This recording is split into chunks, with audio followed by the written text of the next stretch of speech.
Hello and welcome to today's episode of Taekwondo Life Magazine Live. My name is Marc Zirogiannis. I'm your host. I'm a third Dan black belt and I am the editor-in-chief of Taekwondo Life Magazine.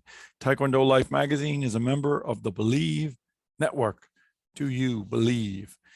Last week's show, I had to cancel because I had no voice. You can hear my voice a little weak now.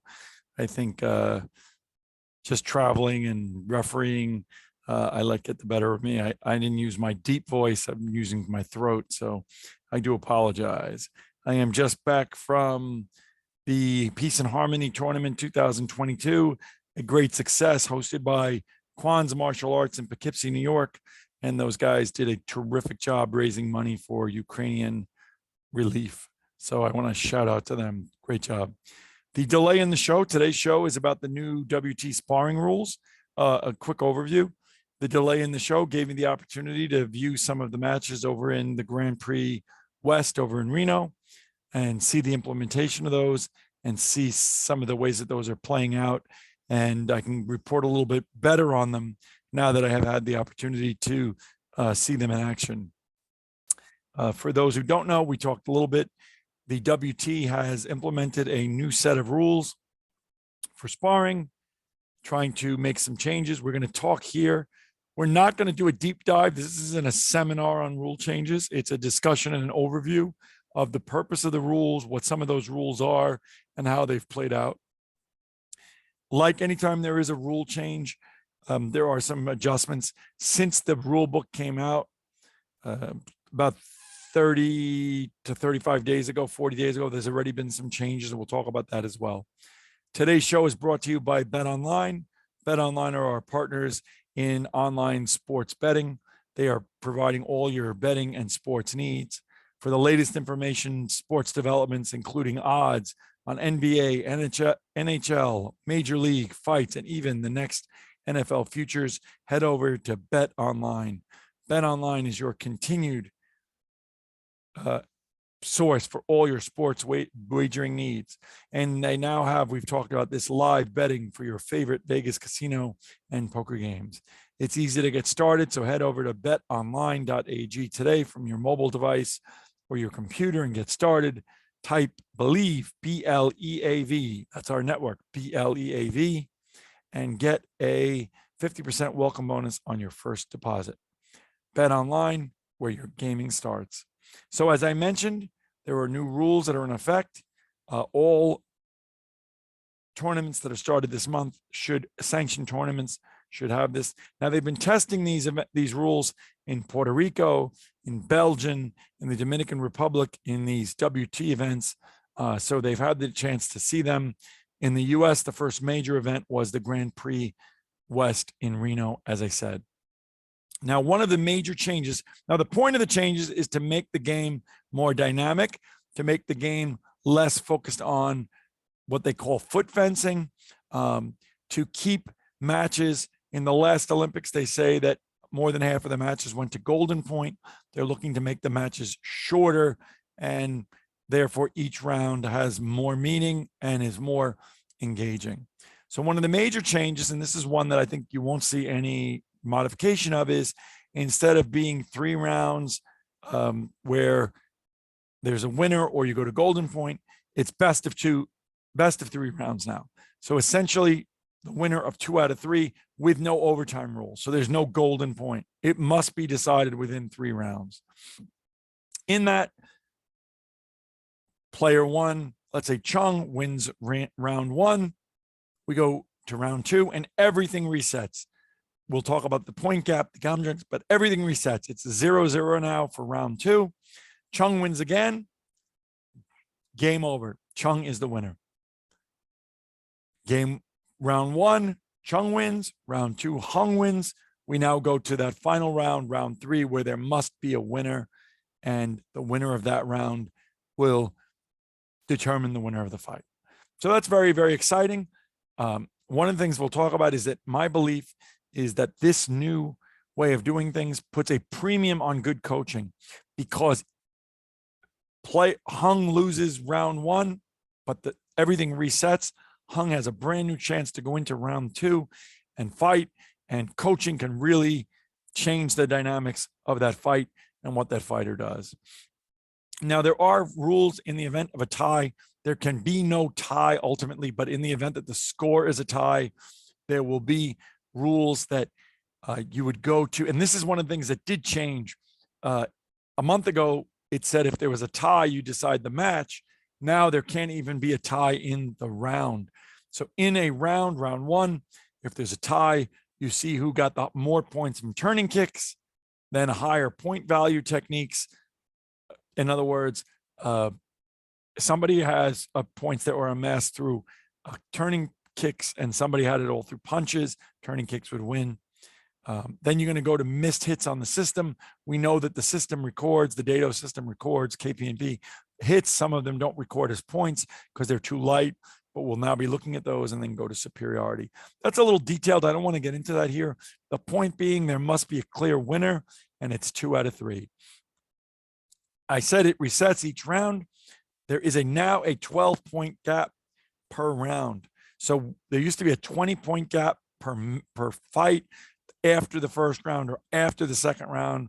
Now every round is a 12-point gap. If you get to that 12-point gap, the round is over. It resets. It goes to 0 for the next round. 5 gamjangs. Gamjangs now become extremely essential. So in the event that there are 5 gamjangs in a round, the person receiving those gamjang points loses the round, not the match. Remember, the old rule is it's 10 gamjangs per match. The player loses. Now it's 5 per round. You get 5 in a round. You lose the round resets. You go back to 0. Okay. A little bit more exciting. A month ago, it was 4 gamjangs. Now it's 5. I assume it will stay as 5 because they're figuring 2 rounds, 10 gamjangs. I think it's about the same. So those things are very, very big changes. I think that there's going to be some changes that really make the fights more dynamic from what I've seen. Passivity is now much more highly scrutinized. No more 5-second rules, 10 seconds of not fighting before a gamjang. Now it's 3 seconds, warning, and then 3 seconds. So within 6 seconds, if fighters aren't fighting, there's going to be a gamjang. Nobody wants to get the gamjang. Remember, 5 gamjangs and you lose the round. So fighters cannot fight. The idea is same thing with clinching. When they're clinching now, referee's not going to stop the fight, separate and let them fight. You're going to potentially give them a gamjang for passivity. So what's the point? You're encouraging those fighters to fight out of the clinch, okay? And there's a lot of technicalities as to what includes a clinch and what includes holding and what includes grabbing. But understand the point. We're talking today about the point of the rules is that you're forcing fighters to fight out of the clinch, which is certainly more exciting.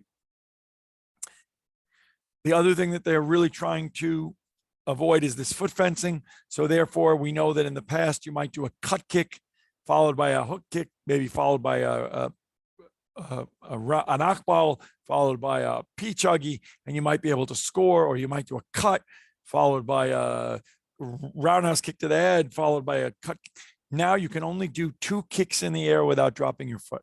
You do more than that, you lose the points for the additional kicks and you get a gamjang. So it's forcing players to not just stand there, keep their foot in the air and just get points based on swinging their foot. They're required to drop their foot. So that in and of itself causes the fighting to be more dynamic, but also stronger, right? We're not just looking to just touch and tap, which has been some of the complaints of some old school Taekwondo practitioners. Additionally, to encourage, and I'm not sure this is actually going to work, but to encourage more turning kicks, right? Turning kicks is the dynamic heart of Taekwondo sparring. We all know that if you fall to the ground, it's a gamjang. If you engage in a turning kick and you score and fall to the ground, you don't get the gamjang. So we're encouraging people to take more chances on the turning kick. I don't necessarily think that's going to work because no one does a turning kick with the belief that they're going to fall. They all believe they're not going to fall. So I don't think it's going to encourage people to do more turning kicks, my personal opinion, but I think we will see what happens. The complete enforcement of no animal kicks. So one of the things that they're really, really focusing on is come in close, clinch, grab the body, grab the foot, and kick to the back of the head. Because the PSS will record that hit, fighters were doing that. Now, any of those things are a gamjang, grabbing. So there's no types of monkey kicks to the body, no type of animal kicks to the head. We are completely trying to force people to engage in real hits and real combat where their bodies are separated. Again, trying to encourage the fight. This is not new, but really emphasizing that 3 steps backwards on the 3rd step, if you're not engaging in some sort of a kick, will be a gamjang. Pushing, a little bit of a change here. We always know pushing out of bounds is a gamjang. We know if somebody's attempting to throw a kick and we frustrate their efforts to kick by pushing, that's a gamjang.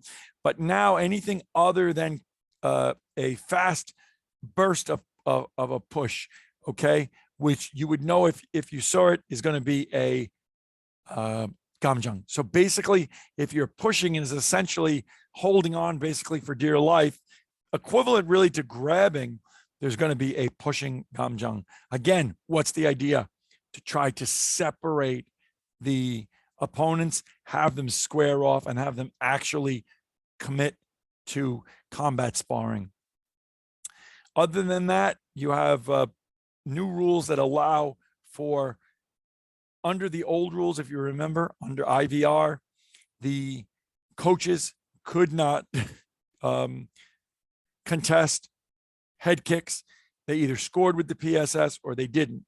They could assess the technical points if they felt that a technical point was missed. However, you could not question a kick to the head with your challenge card. Now you can. So if there's some belief that the kick was to the face, this is really what it's for. In the event that the sensor doesn't record to the head because maybe the kick is to the face, which is legal, previously coaches couldn't contest that because it would either be recorded on the PSS or it didn't. Now they have the ability to do that. So these are some of the major changes. I watched them in effect for the weekend. I think that they're very good. You're going to see the biggest change is going to be the 2 rounds out of 3. The other is that if you watch a lot over the past year to 2 years of Taekwondo matches, you see where the clinching occurs to keep things moving. A lot of times, I know for myself as a referee, you kalyo, you get in between, you separate, you let them start.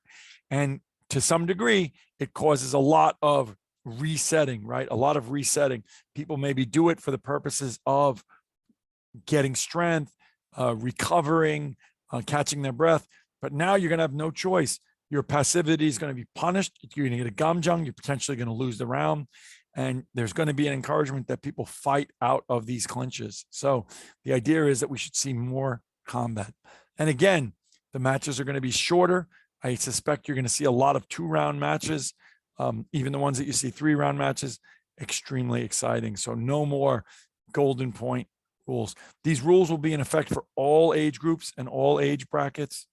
They'll be in effect essentially for everyone fighting at sanctioned events on the WT level or USAT sanctioned events. Look out for this. You will see now in the Grand Prix Central, the Grand Prix East, and for Nationals. By Nationals, fighters should have some level of expertise on this, or at least some practice.